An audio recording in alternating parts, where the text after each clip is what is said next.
어이없는 예언자들. 우리가 신앙생활을 하면서 간간히 만나는 사람들 중에 자칭 신령한 사람들이 있다. 그들은 하나님께 직통계시를 받는다고 주장한다. 그런데 그 직통계시라는 게 참 허무맹랑하다. 진짜 하나님의 뜻을 아는 것이 아니라 그저 자신이 느끼기에 하나님이 기뻐하실 것 같거나 막연히 하나님의 뜻일 것 같은 생각을 함부로 직통계시라고 말하는 것이기 때문이다. 성도들만 그러는 게 아니라 목회자들 중에 그런 사람들이 있다. 그런데 직통계시를 받았다는 목회자는 성도들보다 더 위험하다. 영권이라는 말로 목사라는 타이틀로 성도들을 더욱 강하게 미혹시킬 수 있기 때문이다. 1989년부터 친구로 지내온 사람이 있다. 정말 성실하고 착한 친구다. 그 친구는 어릴 때부터 신문 배달, 우유 배달을 하면서 어렵게 공부를 마치고 자동차 정비 기술을 배워서 1급 정비사가 되었다. 내가 자주 가던 카센터의 사장이었는데 같은 또래여서 친하게 지내다 보니 정말 친구가 되었다. 그 친구는 아들, 딸 낳고 잘 살다가 안타깝게 혼자가 되었다. 그래도 열심히 일하면서 신앙생활을 잘 하던 중 같은 교회에 다니는 어느 권사가 각별히 친절을 베풀었다. 처음에는 그저 감사할 마음뿐이었는데 친절이 과해서 점점 부담스럽게 느끼기 시작했다. 그런데 알고 보니 그 교회의 담임 목사가 여 권사에게 내 친구와 결혼하는 것이 하나님의 뜻이라고 했다는 게 아닌가. 그 친구는 이런 상황을 어찌 받아들여야 하느냐고 내게 하소연했고 나는 어이없고 황당한 이야기에 화가 났다. 하나님께서 이 남자 저 남자의 재혼 중매까지 직접 관여하신단 말인가.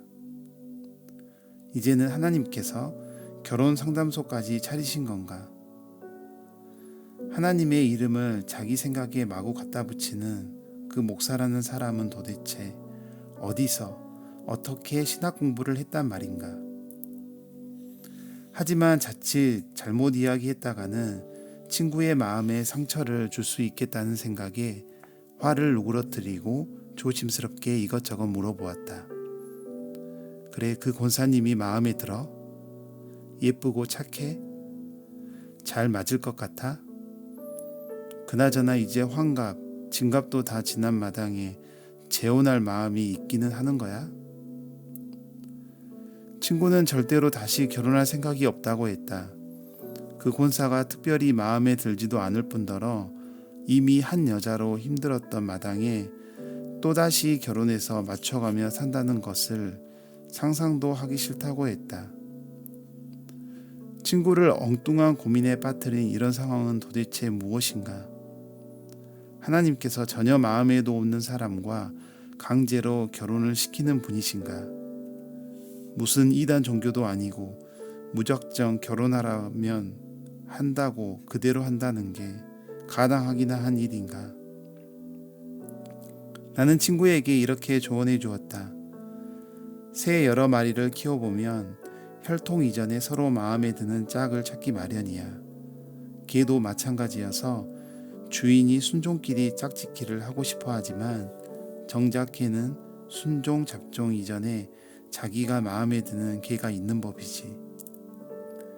교회도 마찬가지라네. 담임 목사님의 설교나 품행 등 여러 가지가 종합적으로 나와 잘 맞는 것 같은 교회도 있고 뭔가 불편하게 느껴지는 교회도 있기 마련이지. 그런데 우리는 신앙의 자유가 있고 믿음의 자유도 있는 대한민국에 살고 있잖아. 지금 당장 교회를 옮길지 말지 결정하지 말고 신중히 기도해 보게. 그리고 나서도 영 마음이 불편하면 섬기는 교회를 옮기는 문제를 진지하게 생각해 봐. 그 친구는 끊임없이 대시하는 여 권사와 담임 목사의 결혼 강요를 부담스러워하며 몇 달을 버틴 끝에 결국 다른 교회로 옮겼다. 그리고 지금은 평안하고 행복하게 하나님을 섬기며 신앙생활을 잘 하고 있다. 그렇다. 신앙생활도 때로는 결단이 필요하다. 하지만 그때그때 감정에 휘둘리면 안 되고 정말 신중하게 기도하면서 하나님의 뜻을 구해서 순종할 때 선한 열매를 맺으리라 믿는다. 예언과 관련된 이야기는 또 있다. 툭하면 일어나는 어이없는 사건들이다. 예언자라는 사람들이 나타나 신령한 이야기로 주변을 발칵 뒤집어 놓곤 하는 것이다.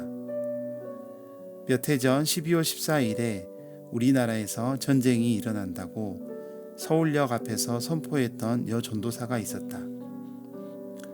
그 내용이 기사화되면서 유명해진 그 여전도사는 전국의 많은 교회에 초청돼 집회를 했다. 그 결과 여전도사의 말에 미혹돼 필리핀을 비롯한 동남아나 멀리 미국, 캐나다로 피신했던 엉터리 목사와 신도들이 꽤 있었다. 하지만 12월 14일에는 전쟁이 일어나지 않았고 좀 더 기다려보자고 해서 한두 달을 기다려도 아무 일이 없었다. 결국 그들은 허무하게 조용히 기국했다. 하지만 부끄러워서 어떻게 고개를 들고 우리나라에서 살겠는가. 내가 아는 어느 여집사도 캐나다로 3개월간 도망갔다가 돌아왔다. 결과적으로 캐나다 관광을 하며 돈만 왕창 쓰고 돌아온 셈이다.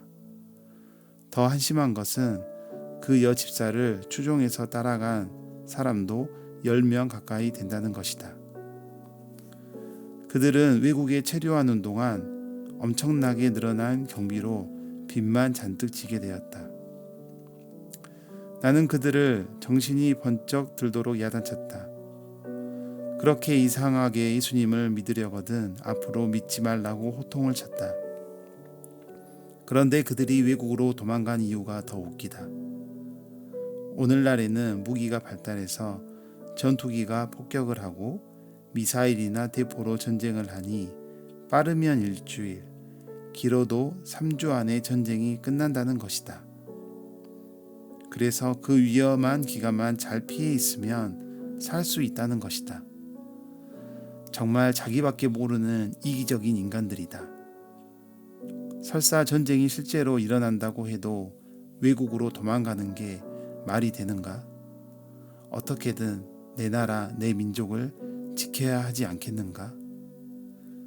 10여 년 전 IT 지진을 예언했다는 어느 외국인 목사도 우리나라에서 전쟁이 일어난다고 예언해서 혼란을 빚었던 적이 있다. 그래서 전쟁이 일어났는가? 전쟁이 나면 자기들의 영역이 대단하다고 광고할 것이다. 만약 전쟁이 나지 않으면 회개하며 기도해서 하나님께서 막아주셨다고 할 것이다. 말 그대로 코에 걸면 코걸이, 귀에 걸면 귀걸이인 것이다. 여기서 또 한 가지 배울 것이 있다. 함부로 사람을 믿고 그 사람의 말을 들으면 안 된다는 것이다. 정말 신실하게 예언하는 사람이 어쩌다 있을 수 있지만 대부분의 경우 예언한다는 사람들의 말을 믿으면 안 된다. 우리는 사람이 아니라 하나님의 말씀을 믿어야 한다. 성경 말씀이 바로 예언이기 때문이다. 구약은 메시아가 오신다는 것을 끊임없이 예언하고 있으며 신약은 하나님이신 예수님의 활약상과 가르침, 복음을 이야기하면서 요한계시록에서 다시 오실 예수님을 예언한다. 그러니 성경 말씀에 집중하고 사람들의 사사로운 해석에는 귀를 기울이지 말아야 한다. 오직 말씀을 믿고 따르며 지켜야 하는 것이다. 이와 더불어 기억해야 할 것이 있다. 담임 목사님의 성경 가르침을 잘 따르고 지켜야 한다는 것이다. 자신이 섬기는 교회 밖에서 이런저런 사람들이 떠드는 말에 현혹되지 말고 담임 목사님과 공동체의 성도님들과 교제하며 신앙을 잘 지켜나가야 한다. 그러면 흔들림이 없으리라 믿는다.